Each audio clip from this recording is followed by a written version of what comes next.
All right, so imagine you're your average pink hair schoolgirl. And, everything in your life is pretty ordinary besides that weird ass dream you had last night about you fighting a monster. And some type of cat, dog, whatever it was asking if you wanted to become a magical girl, whatever that means. And the girl you were fighting a monster with in your dream last night is now a new girl at your school. But other than that, normal day. Until you almost die, and then you get saved by a girl with superpowers, and she's like, "Oh, I'm a magical girl," and do a couple missions with her, and everything seems lit.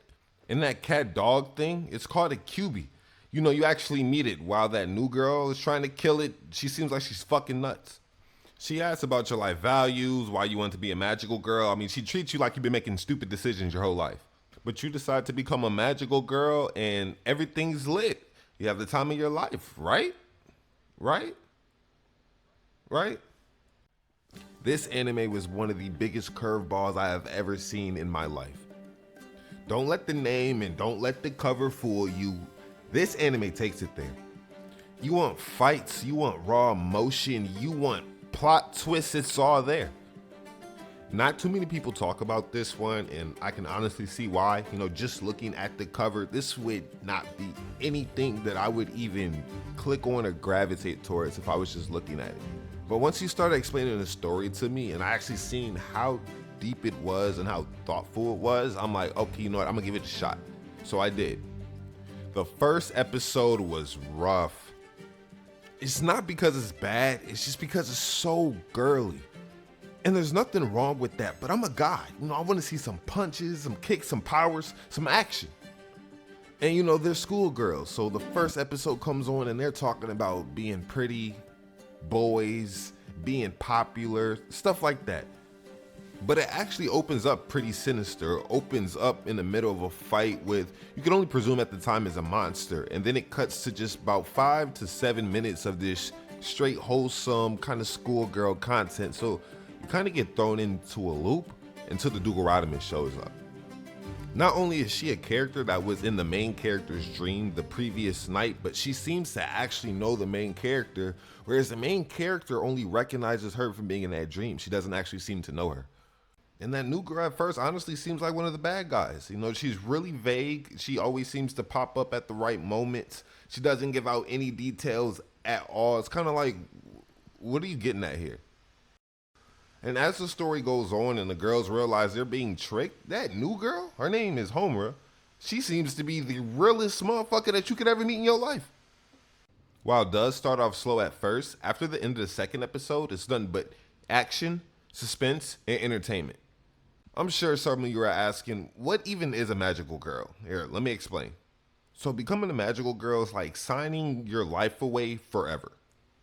And not even like it's literally signing a contract to give your life away. When you become a magical girl, your soul leaves your body and instead goes into what's called a soul gem. Your soul gem is not only a house for your body, but it's also a house for your magical girl powers as well. Your powers will be determined on whatever you wish for when you become a magical girl. One girl in the series, she wished for a guy that she knew to get his hand fixed because he was in a bad accident. He was a very good violin player and he couldn't play anymore. She wished that his hands could be fixed. His hands was fixed. He could play the violin. And because she made that wish, along with her power set became the ability to heal herself insanely fast from any injury. And the wish that you get when you become a magical girl can be for literally anything in the world. It can be for yourself, it can be for somebody else, and there's no limit to it. If you want to become a billionaire overnight, go ahead. And there is one small catch. Anybody who decides to turn into a magical girl at one point in time will turn into a witch. And what is a witch? Well, witches are essentially the main antagonists of the show, with the main antagonist being a witch named Walpurgisnacht. We learned very early on that witches are bad. They hurt people, give people mental problems. They're full of sorrow and despair. They're curses. Well, how does a magical girl even become a witch in the first place? Well, two reasons. And the first one is their soul gem. When magical girls use their powers, it causes their soul gems to get dirty. If they don't clean their soul gems, then they will turn into a witch. And how do they clean it? Well, when witches are defeated, they sometimes drop something called a grief seed, which is just a very tainted soul gem. But putting a grief seed next to your soul gem will clean that soul gem and restore it. So it sounds like an easy fix, just get a whole bunch of grief seeds and you can always clean your soul gem. You'll never turn into a witch, right? No. The second reason comes all down to karma, and that's tied to the wishes that the magical girls make. When you get a wish, you get to wish for anything in the world. So a lot of these girls are making wishes that they would never ever be able to get in the normal real world. So QB essentially explains to us, yeah, you get these wishes and you get all this positive karma. Well, you're going to be receiving all the negative karma too. And he's just flabbergasted as to why people don't know that. So with all this information, why would you ever want to be a magical girl? Yeah, you get one wish, but why would I want one wish when my soul gets trapped inside a soul gem? Mind you, you have to stay within 100 meters of your soul gem or you die. And inevitably, I just turn into a witch. Who would want that?